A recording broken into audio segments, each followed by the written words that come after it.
तो चलिए नागौर से खबर है, जहां पर डेगाना में बाढ़ जैसे हालात हैं और भारी बारिश के बाद जगह जगह पर जलभराव की स्थितियां। युवती के गड्ढे में गिरने का सीसीटीवी फुटेज सामने आया है। ये बड़ी खबर है, इस वक्त की सबसे बड़ी जानकारी आ रही है। युवती के गड्ढे में गिरने का सीसीटीवी फुटेज सामने आया। अमृत भारत योजना के तहत निर्माण कार्य चल रहा था। रेलवे स्टेशन के बाहर निर्माणाधीन जगह की एक घटना बताई जा रही है। लोगों ने युवती को गड्ढे से बाहर निकाल करके इसकी जान बचाई। शहर में कई जगहों पर जलभराव की स्थितियां हैं, जहां लोगों को आवागमन में भारी दिक्कतें परेशानी हो रही है। तो भारी बारिश की वजह से प्रदेश में जगह जगह हालात खराब हैं। कई जगह पर बाढ़ जैसे हालात हैं, लोगों को भारी परेशानी का सामना करना पड़ रहा है। इसी बीच नागौर के डेगाना से इस वक्त की सबसे बड़ी खबर। सबसे पहले सबसे तेज न्यूज़ 18 राजस्थान पर हम आपको बता दें कि जिस गड्ढे में युवती गिरी, वहां का सीसीटीवी फुटेज सामने आया। वो तस्वीरें देखिए, हम आपको दिखा रहे हैं। दो अलग अलग तस्वीरों के जरिए देखिए ये हालात, जो बाढ़ जैसे हालात आप देख पा रहे हैं, वो अलग तस्वीर। और जहां पर युवती गड्ढे में गिरी, आप देखिए कैसे युवती गड्ढे में गिरी और इसके बाद इसे हालांकि बाहर निकाल लिया गया, सुरक्षित बचा लिया गया, क्योंकि जो मौजूद लोग थे, स्थानीय लोग थे, उनकी सजगता के चलते इस युवती को तुरंत इस गड्ढे से बाहर निकाला गया। लेकिन जिस वक्त ये गिरे, उसका सीसीटीवी फुटेज सामने आ रहा है। बताया जा रहा है कि यहाँ पर निर्माणाधीन काम चल रहा था कुछ, और इसी के चलते यहाँ पर ये बड़ा गड्ढा था जिसमें पानी भरने से ये दिख नहीं पाया और युवती इस गड्ढे में समा गई। हालांकि अब इसका ये जो तस्वीरें सामने आई है नागौर के डेगाना की, ये तस्वीरें देखिए, ये किस तरह के हालात है। पूरे डेगाना में आप पानी देख सकते हैं। न्यूज़ 18 राजस्थान पर ये इस तरह की पहली तस्वीर आप देख पाएंगे नागौर के डेगाना की। और इसी बीच जोधपुर से सबसे बड़ी जानकारी बारिश को लेकर के सामने आ रही है। बारिश के बाद यहां पर एक मकान ढह गया है। गुलजारपुरा के इलाके में यह मकान ढहा है। हादसे में हालांकि किसी जनहानि की खबर नहीं है। हादसे के बाद मौके पर काफी भीड़ भी इकट्ठा हो गई। सूचना के बाद पुलिस भी मौके पर पहुंची थी और इसके बाद की पहली तस्वीरें देखिए। ये बड़ी जानकारी, इस वक्त की सबसे बड़ी खबर है। बारिश के बाद कई जिलों में बाढ़ जैसे हालात हैं। जोधपुर में भी लगातार बारिश की वजह से लोग परेशान हैं और यहाँ पर एक मकान ढह गया था। हालांकि जैसे जानकारी मिली, पुलिस भी मौके पर पहुंची। किसी जनहानि की खबर नहीं है। और उधर टोंक के मालपुरा में देखिए, लगातार बारिश होने की वजह से हालात बिगड़ते जा रहे हैं। यहाँ पर नदी नाले उफान पर होने की वजह से जगह जगह लोगों की आवाजाही बंद हुई है। लोग परेशानी का सामना कर रहे हैं। मालपुरा से केकड़ी वाले रोड पर इंदौली वाली रपट जो है वो तेज बहाव से बह रही है। उसकी तस्वीर भी आपकी टीवी स्क्रीन पर, और किस तरह से जान जोखिम में डालकर ये रपट वाहन पार कर रहे हैं।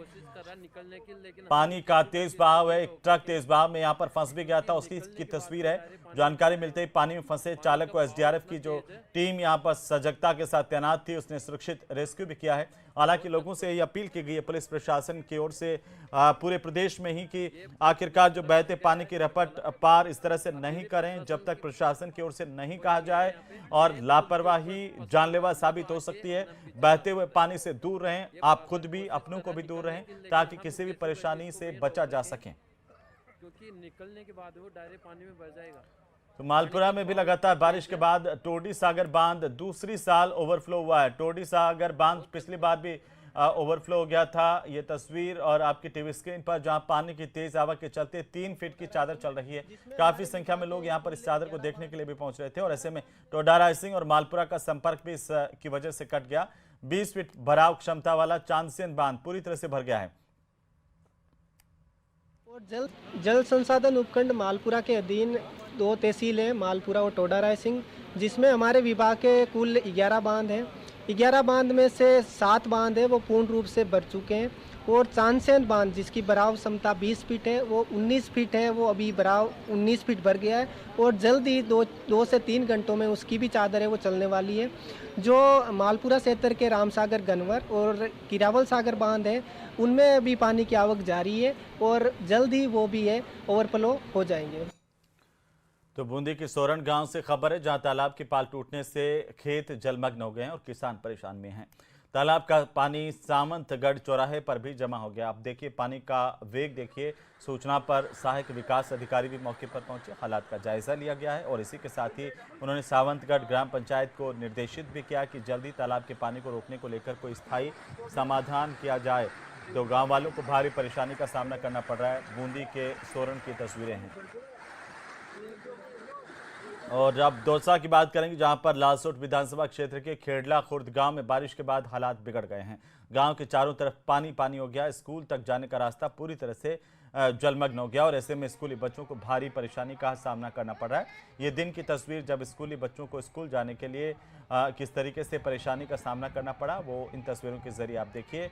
और ऐसे में स्कूली बच्चों को भारी परेशानी यहाँ पर हो रही है। बच्चे जुगाड़ गाड़ी से स्कूल जा रहे हैं और पूरे मामले में ग्रामीणों ने स्थानीय सरपंच अजय कोहली से भी जल जमाव की समस्या का समाधान करने की मांग की है और साथ ही साथ जिला कलेक्टर एसडीएम को भी अवगत करवाया गया समस्या को लेकर के। तो प्रदेश के अलग अलग जिलों में बारिश ने तबाही मचा रखी है और 3 अलग अलग तस्वीरें हम आपको दिखाने जा रहे हैं प्रदेश की, जहां पर भारी बारिश से लोगों की मुश्किलें बढ़ गई हैं। पहली तस्वीर है बारां की, जहां पर पार्वती नदी में उस वक्त हड़कंप मच गया जब 2 ट्रैक्टर और एक ट्रॉली पानी के तेज बहाव में बह गए थे। वो पहली तस्वीर देखिए। दूसरी तस्वीर जोधपुर की और तीसरी है नागौर की, जहां पर हालात अब खराब होते हुए नजर आ रहे हैं और तालाब की सारी मछलियां तालाब के ओवरफ्लो होने से सड़क पर आ गई। और ये देखिए, ये जो स्थितियां हैं वो तेज़ बारिश के बाद देखने को मिली है। जोधपुर की तस्वीर भी आपकी टीवी स्क्रीन पर, जहां पर एक बाइक बह गई। ये लापरवाही कभी ना करें। न्यूज़ 18 राजस्थान आप सभी से ये गुजारिश करता है कि अपनी जान को इस तरह से खतरे में ना डालें। रील बनाने के चक्कर में या फोटो खींचने के चक्कर में इस तरह की कलाबाजी, स्टंटबाजी घातक हो सकती है, जानलेवा हो सकती है। ऐसा कदापि नहीं करें जो जोधपुर में इस लाडली ने की है। घर वालों ने पाल पोस कर बड़ा किया और ये रील बनाने के चक्कर में यहाँ पर बाइक लेकर के आ गया बहते हुए पानी में और खुद की जान को इसने खतरे में डाला। हालांकि गनीमत रही कि बच गया, वहाँ पर गाड़ी खड़ी हुई थी। 3 अलग अलग तस्वीरों के जरिए प्रदेश के हालात पर नजर डालिए कि कैसे भारी बारिश के बाद हालात जो है वो कई इलाकों में बाढ़ जैसे हो। सबसे बड़ी खबर मिल रही है, सबसे पहले सबसे तेज हम आपको बता दें इस वक्त की सबसे बड़ी खबर, प्रदेश के पुलिस और प्रशासनिक बेड़े में बड़ा फेरबदल किया गया है। 12 आईएएस, 91 आईपीएस और 142 आरएएस के ट्रांसफर किए गए हैं। 91 आईपीएस अफसरों का तबादला किया गया। 12 नवनियुक्त आईएएस अफसरों का भी तबादला किया गया है। 142 आरएएस अधिकारियों का ट्रांसफर लिस्ट जारी की गई है। पुलिस अधीक्षक बनाया गया दिगंत आनंद। कैलाश चंद्र बिश्नोई भरतपुर रेंज के नए आईजी होंगे। झुंझुनू के नए पुलिस अधीक्षक बने ब्रिजेश ज्योति। करौली के नए पुलिस कप्तान होंगे लोकेश सोनवाल। प्रतापगढ़ के पुलिस अधीक्षक शिबी आदित्य को बनाया गया है। तो कोटा की कमान पुलिस की तेजस्विनी गौतम को दी गई है। राजेंद्र कुमार गोयल कोटा रेंज के उप महानिरीक्षक होंगे। विकास सांगवान धौलपुर के नए पुलिस अधीक्षक होंगे। ये बड़ी जानकारी इस वक्त की आपको बता दें कि नागौर में भी एसपी बदला गया है। बड़ी खबर इस वक्त की, ये बड़ी जानकारी है इस वक्त की, आपको बता दें सबसे बड़ी खबर पुलिस और प्रशासनिक महकमे से इस वक्त की सबसे बड़ी खबर मिल रही है, जहां बड़ा पुलिस और प्रशासनिक फेरबदल हुआ है। इस वक्त की सबसे बड़ी जानकारी सामने आ रही है और भारतीय पुलिस सेवा यानी कि आईपीएस के ट्रांसफर की बात करें, राजेश मीणा जो महानिरीक्षक पुलिस उदयपुर रेंज में थे, उन्हें अब जोधपुर पुलिस रेंज के महानिरीक्षक की कमान दी गई है और उनकी तैनाती की। हिंगलाज दान को महानिरीक्षक पुलिस राजस्थान राज्य मानवाधिकार आयोग पर नई जिम्मेदारी मिली है। तो साथ ही रविदत्त गौड़ को पुलिस रेंज कोटा से महानिरीक्षक पुलिस मुख्यालय जयपुर की कमान दी गई है। गौरव श्रीवास्तव अब महानिरीक्षक पुलिस उदयपुर रेंज उदयपुर होंगे और साथ ही शरद कविराज आईपीएस अधिकारी, सीनियर आईपीएस अधिकारी, उनको महानिरीक्षक पुलिस एसओजी की कमान सौंपी गई है। ये बड़ी जिम्मेदारी। ज्यादा जानकारी के साथ हमारे सहयोगी विष्णु शर्मा फोन लाइन पर है। विष्णु, बड़ा फेरबदल प्रदेश के पुलिस और प्रशासनिक महकमे में, क्या जानकारी? देखिए 7 महीनों से यानी सरकार के गठन के बाद 7 महीनों से एसपी की यानी आईपीएस की तबादला सूची का इंतजार था, जो कि आज जगह ये पूरा हुआ है। 7 से 8 महीनों का वक्त होने के बाद लगातार ये था कि आखिरकार आईपीएस की तबादला सूची कब आएगी और वो इंतजार आज पूरा हुआ। लेकिन सबसे खास इसमें ये रही हेमंत कि 6 रेंज के यानी 8 में से 6 रेंज के आईजी को बदल दिया गया, जिसमें भरतपुर रेंज जो कि मुख्यमंत्री का गृह जिला है, वहां पर कैलाश बिश्नोई को पर मुख्यमंत्री ने भरोसे जताया है। उनको आज भरतपुर रेंज का आईजी लगा करके तोहफा दिया है। साथ में चूंकि इसके पहले वो जेडी में रह चुके थे और वहीं पर गौरव श्रीवास्तव जो कि अब तक मुख्यमंत्री की सिक्योरिटी और विजिलेंस का जिम्मा संभाल रहे थे, उनको उदयपुर रेंज में लगाया गया है। उसके अलावा यदि मैं बात करूं तो जयपुर कमिश्नरेट में 4 डीसीपी को बदला गया है। करण शर्मा को डीसीपी नॉर्थ जयपुर कमिश्नरेट लगाया है, वही हनुमान प्रसाद मीणा को डीसीपी वेस्ट और उसके अलावा को डीसीपी ईस्ट लगाया गया है। साथ में जयपुर में एडिशनल पुलिस कमिश्नर के पद पर प्रतिनिधि जो क्राइम होता है वहां पर मनीष अग्रवाल को लाया गया है। उसकी जगह जो कुंवर राष्ट्रदीप थे उनको डीजीपी ऑफिस में एसओ लगाया गया है। इसके अलावा 30 जिलों के जो एसपी है उनको बदला गया है। बड़ी खबर है कि राजस्थान में जो 30 जिले हैं उनके पुलिस अधीक्षकों को बदल करके अलग जगह लगाया गया है, जिसमें जयपुर ग्रामीण जो कि बड़ा जिला है वहां पर राशि डोगरा ड्यूटी को लगाया है। साथ में जयपुर रेंज आईजी यानी जयपुर रेंज आईजी पर राहुल प्रकाश को लगाया गया, क्योंकि साइबर अभी तक भरतपुर रेंज के आईजी थे, साइबर क्राइम को कंट्रोल किया था, तो ऐसे में जयपुर रेंज का जिम्मा अहम जिम्मा राहुल प्रकाश आई को सौंपा गया है, उनको यहाँ पर लाया गया है। उसके अलावा राजेंद्र चौधरी जो कि अब तक जोधपुर के कमिश्नरेट के जोधपुर पुलिस कमिश्नर थे, उनको अजमेर रेंज आईजी लगाया गया। हेमंत कुमार शर्मा आईजी बीकानेर लगाया गया है और राहुल कोटकी को डीआईजी जेटी लगाया। तो राजस्थान में 8 में से 6 रेंज आईजी को बदला गया और साथ में जोधपुर पुलिस कमिश्नर को बदला गया। उसकी जगह ओम प्रकाश को जोधपुर पुलिस कमिश्नर लगाया गया है। और वहीं पर राजधानी जयपुर की यदि मैं बात करता हूँ, जयपुर कमिश्नरेट की मैं बात करता हूँ, तो यहाँ पर चारों जिलों के एसपी बदल दिए गए, साथ में एडिशनल पुलिस कमिश्नर को भी यहाँ पर बदला गया है। साथ में मृदुल कच्छावा जो कि भरतपुर में लंबे समय तक एसपी थे, उनको नागौर एसपी लाया गया। अमित कुमार बुढ़ानिया जो डीसीपी वेस्ट थे जयपुर में, उनको एसपी झालावाड़ का अहम जिम्मा सौंपा गया है। वहीं ब्रजेश कुमार उपाध्याय को एसपी झुंझुनू करौली से लाया गया, तो एसपी लाया गया।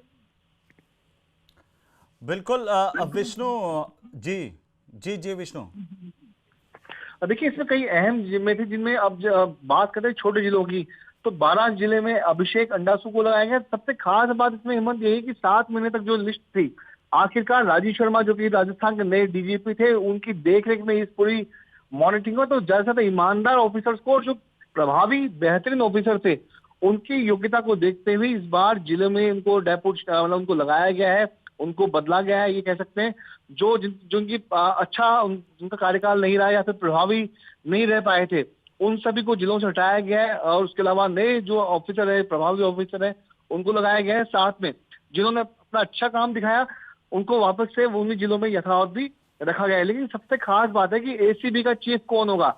अभी तक इसके तो ऐसे में माना ही जा रहा है कि एक और आईपीएस की तबादला सूची जल्द से जल्द आएगी, क्योंकि एसीबी का चीफ यानी कि अब तक जो रवि प्रकाश मेहरा एसीबी में डीजी लगे हुए थे, उनकी जगह उनके रिटायरमेंट के बाद में वहां पे कार्यवाहक एडीजी का चार्ज दिया गया है स्मिता श्रीवास्तव को। तो ऐसे में एसीबी का चीफ कौन होगा, ये देखने वाला होगा, प्रश्न होगा। साथ में यदि संजय अग्रवाल को एसीबी चीफ लगाया जाता है, एसीबी का डीजी लगाया जाता है, तो एसीबी तो इंटेलिजेंस डीजी कौन होगा। तो ऐसे में आईपीएस की तबादला सूची अभी और आएगी, लेकिन उसमें जो जिक्र होगा वो होगा डीजी और एडीजी रैंक के अधिकारियों का। तो फिलहाल एडीजी और डीजी रैंक के अधिकारियों की तबादला सूची कहीं ना कहीं आना बाकी है, बड़ा मंथन उसमें चल रहा होगा, क्योंकि अभी कुछ जो अहम जो पद हैं वो भी अभी खाली चल रहे हैं, जैसे कि एसीबी। जी बिल्कुल, एसओजी के महानिरीक्षक को भी बदला गया। शरद कविराज अब नई जिम्मेदारी संभालेंगे एसओजी के महानिरीक्षक के तौर पर, इसे कैसे देखा जाए? बिल्कुल, देखिए आतंकवाद निरोधक दस्ता यानी कि एटीएस और एसओजी, उन दोनों में भी प्रभावी एसपी चाहिए होते, क्योंकि ऑर्गेनाइज क्राइम को खत्म करने के लिए एसओजी और एटीएस लगी हुई है, इसलिए शरद कविराज को वहां पर लाया गया है और भी जो बड़े अधिकारी थे उनको वहां पर जो बदला गया है। लेकिन आप देखिए कि जैसे दिनेश एमएन थे, एडीजी क्राइम थे, वीके सिंह है जो एसओजी के एडीजी हैं, साथ में परेश देशमुख, उनको यथावत रखा गया है। लेकिन एक खास बात है कि मुख्यमंत्री की सुरक्षा और विजिलेंस का जो अब तक गौरव श्रीवास्तव जिम्मा संभाल रहे थे, वहां पर श्री गंगानगर एसपी रहे गौरव यादव को अब यहाँ पर लाया गया है। बेहद प्रभावी ऑफिसर है गौरव यादव, और उनको अब मुख्यमंत्री के जो सुरक्षा का जो पूरा काम है, कह सकते हैं अहम जिम्मा कह सकते हैं, विजिलेंस का जिम्मा कह सकते हैं, वो गौरव यादव को सौंपा गया है। बहुत ही अच्छे ऑफिसर्स में आते हैं, प्रभावी, और इसी का इनाम उनको दिया गया है। साथ में मैं एक बार फिर से कहूंगा कि कैलाश विश्नोई को भरतपुर रेंज में ले जाया गया, जहां पे अब तक राहुल प्रकाश ने जिम्मा संभाल रखा था। राहुल प्रकाश ने वहां पर रहते हुए साइबर क्राइम को कंट्रोल किया, चूंकि भरतपुर रेंज में आने वाले जो मेवात एरिया था, वहां पर सबसे ज्यादा साइबर ठगी की वारदातें होती थी। तो ऐसे में कैलाश विश्नोई पर एक बार फिर से भरोसा जताया सरकार ने। जी, लेकिन बाकी जिलों की अगर हम बात करें, देखिए तेजस्वी गौतम को भी कोटा की जिम्मेदारी दी गई है। कोटा शहर के एसपी के तौर पर उनको जयपुर से वहां पर भेजा गया है। देखिए बिल्कुल, अमृता दुहान अब तक वहाँ कोटा में होती थी एसपी, लेकिन जयपुर कमिश्नरेट से ही, यानी जो तेजस्विनी गौतम अब तक जयपुर कमिश्नरेट में डीसीपी ईस्ट का अहम पद संभाल रही थी। उनको जयपुर से अब कोटा शहर लगाया, क्योंकि कोटा आपराधिक तौर पर जो काफी एक अहम जिला होता है जहाँ पे अपराध के और सुसाइड के केस हैं। और तेजस्विनी गौतम सोशल मीडिया के मार्फत भी प्रभावी रही हैं, साथ पुलिसिंग के साथ साथ, यानी ग्राउंड की पुलिसिंग के साथ साथ उनको लंबा अनुभव है। सोशल मीडिया के जरिए भी वे बच्चों के साथ में अच्छा इंटरेक्शन वहां पे कर सकती है। तो ऐसे में कहीं ना कहीं इसीलिए तेजस्विनी गौतम को जो कोटा शहर में वहां पर लगाया गया है जी। इसके अलावा करण शर्मा का अच्छा नेटवर्क है, बड़े अच्छे प्रभावी ऑफिसर है। तो ऐसे में जयपुर कमिश्नरेट में डीसीपी नॉर्थ, चूंकि नॉर्थ जिला सबसे संवेदनशील जिला है, तो ऐसे में करण शर्मा को इस बार जयपुर नॉर्थ में लाया गया है। अभी पिछले समय ही कोटा ग्रामीण के वे एसपी रहे, तो उनको जयपुर नॉर्थ लगाया गया है जी। लेकिन विष्णु, नागौर में हनुमान बेनीवाल लगातार नारायण टोगस पर सवाल उठा रहे थे और नागौर का एसपी भी बदला गया है। देखिए, बिल्कुल नागौर एसपी पर लगातार सवाल उठा रहे थे। हालांकि हनुमान बेनीवाल ने अब तक भी, इसके पहले भी यदि वहां पर जो भी एसपी रहे उन पर भी सवाल उठाते रहे, लेकिन मृदुल कछावा एक प्रभावी ऑफिसर रहे, भरतपुर में लंबे समय से थे। उनकी कार्यशैली को यदि आप देखेंगे तो झुंझुनू एसपी रह चुके हैं, जयपुर कमिश्नरेट में डीसीपी साउथ वे रह चुके हैं, अच्छा अनुभव है, बेहद प्रभावी और युवा जो आईपीएस है वो है। तो ऐसे में माना ही जा रहा है कि कहीं ना कहीं मृदुल कछावा को इसीलिए नागौर एसपी का जिम्मा दिया गया है, जो कि पॉलिटिकल दृष्टि से भी काफी अहम होता है। तो मृदुल कछावा नागौर एसपी को संभालेंगे, लेकिन और अमित कुमार बुरानिया जो कि वसुंधरा राजा गृह जिला है, वहां उनको जयपुर कमिश्नरेट से झालावाड़ भेजा है। विकास सांगवान को धौलपुर एसपी लगाया गया है और ब्रजेश कुमार उपाध्याय को सीकर करौली से झुंझुनू एसपी का पद दिया। साथ में रतन सिंह जो कि अब तक इंटेलिजेंस संभाल रहे थे राजस्थान सरकार में, तो अब वे ब्यावर एसपी होंगे जी। लेकिन विष्णु, रेंज आईजी की अगर हम बात करें तो उसमें भी बड़ा फेरबदल, जैसे बीकानेर और बड़े जो रेंज है वहां पर भी फेरबदल देखने को मिल रहा है। ओम प्रकाश काफी लंबे समय से वहां पर थे, उनको परिवर्तित किया गया है। बिल्कुल बिल्कुल, देखिए ओम प्रकाश को इनाम दिया है, क्योंकि बीकानेर में लंबे समय तक वे रेंज आईजी थे और वहीं पर उन्होंने काफी काम भी उन्होंने किया था ग्राउंड लेवल के ऊपर, चाहे ऑर्गेनाइज क्राइम को तोड़ना हो। तो ऐसे में उनको जोधपुर पुलिस कमिश्नर का अहम जिम्मा दिया गया है। ये बड़ा पद है जोधपुर पुलिस कमिश्नर का, चूंकि राजस्थान में 2 कमिश्नरेट लगती है, जयपुर और जोधपुर जी। एक अहम बात मैं ये बताना चाहूंगा कि Jaipur commissioner Biju George Joseph के ऊपर सरकार ने फिर से भरोसा जताया, एक बार उनको वापस एक्सटेंड किया है, क्योंकि कहीं ना कहीं अटकलें थी कि जयपुर कमिश्नर बदल सकता है। लेकिन जिस तरीके से police commissioner Biju George Joseph नजर आ रहे थे, उनकी कार्यशैली नजर आ रही थी, उससे ऐसे में माना जा रहा था कि वे काफी कॉन्फिडेंट है और लगातार जयपुर में क्राइम कंट्रोल करने में, क्योंकि क्राइम कंट्रोल हुआ, क्राइम की जो आंकड़े थे उनमें कहीं ना कहीं कमी आई। और बीजू जॉर्ज जोसेफ चूंकि देर रात हो चाहे अर्ध सुबह हो, हमेशा एक्टिव रहने वाले एक एडीजी लेवल के एक ऑफिसर है। तो ऐसे में बीजू जॉर्ज जोसेफ को जयपुर पुलिस कमिश्नर का, यानी कमिश्नरेट जो है उसको नहीं बदला गया है, जयपुर पुलिस कमिश्नर यथावत रहेंगे, ये बड़ी खबर है। लेकिन जयपुर रेंज आईजी बदल दिए गए हैं। बिल्कुल, जयपुर रेंज आईजी पे राहुल प्रकाश को लाया गया है। मैं उनके बारे में बता रहा था कि भरतपुर में रहते हुए, चूंकि मुख्यमंत्री का गृह जिला था, काफी बड़ी रेंज आती है जिसमें सवाई माधोपुर, करौली, उन्नाव, डीग, कई अहम जिले हैं। तो ऐसे में कैलाश विश्नोई को जेडीए से अब रेंज आईजी भरतपुर लगाया गया है, वहीं पर राहुल प्रकाश को अब एक बार फिर से जयपुर रेंज आईजी लगाया, जिसमें दौसा, झुंझुनू, अलवर कई बड़े जिले आते हैं। और तो बड़ा जो फेरबदल है इस बार आईपीएस की तबादला सूची में इस बार देखने को मिला है। विष्णु, काफी चर्चित आईपीएस ऑफिसर हैं अजयपाल लांबा, उनको एसीआरबी महानिरीक्षक के तौर पर नई जिम्मेदारी, किस तरीके से इसे देखेंगे? देखिए, माना यही जा सकता है कि अजयपाल लांबा जो अब तक थे, कभी जयपुर में एडिशनल पुलिस कमिश्नर थे, उसके अलावा वे उदयपुर में एसपी रहे, रेंज आईजी भी वे उदयपुर में रहे, उसके अलावा जयपुर रेंज में आईजी रहे। लेकिन अब पहली बार है कि उनको ट्रैक से उतार के, जो मुख्य जो ग्राउंड का जो पुलिसिंग होता है वहां से उतार के अब उनको एसटीआरबी में उनको लाया गया है। अब कहीं ना कहीं क्या उसके पीछे वजह रही तो सरकार और उसकी वजह जाने, लेकिन अब तक वे फील्ड में नजर आते रहे हैं। लेकिन पहली बार उनको एसटीआरबी, जहां पर आंकड़े इकट्ठे करने का काम जो है वो अजयपाल लांबा का रहेगा। तो एक तरह से कह सकते हैं कि वे खुश भी नहीं होंगे इस पोस्ट की से, लेकिन कहीं ना कहीं यही है कि उनको भेजा गया है जी। आईजी की अगर बात करें तो बड़े चर्चित नाम हैं इस लिस्ट में। शरद कविराज हुए, विकास कुमार हुए, अंशुमन भौमिया हुए, ये ऐसे कुछ चर्चित नाम जी। हेमंत, देखिए इसमें जो शरद कविराज है वे अब तक टेक्निकली वे साउंड रहे, हमेशा वे अक्सर टेक्निकल जो जुड़ी हुई जो ब्रांचें हैं वहां पे वो हमेशा रहे हैं। लेकिन पहली अब लंबे समय बाद शरद कविराज को एसओजी में आईजी लगाया गया है।